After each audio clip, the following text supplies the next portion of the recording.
Hi there, welcome to the stock photography course, the beginner's guide.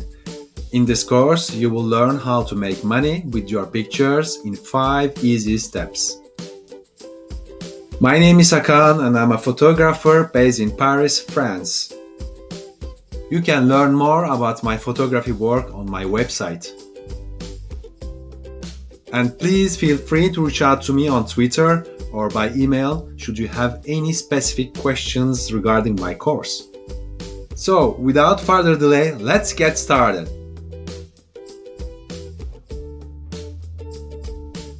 And we'll start with chapter 1, taking pictures that will sell.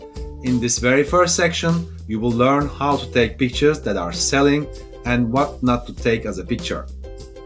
Next, chapter 2, preparing for submission. Here, we will ensure that our pictures are getting accepted on the stock platforms. Then, chapter 3. This is about tagging your pictures with the right keywords. Chapter 4. The acceptance criteria.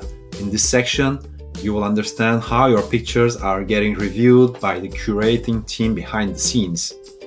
And finally, chapter 5. Increase your ranking. You will understand why it's so critical to stay consistent and keep submitting new pictures as often as possible. Alright, are you ready? Fasten your seatbelt and let's get started.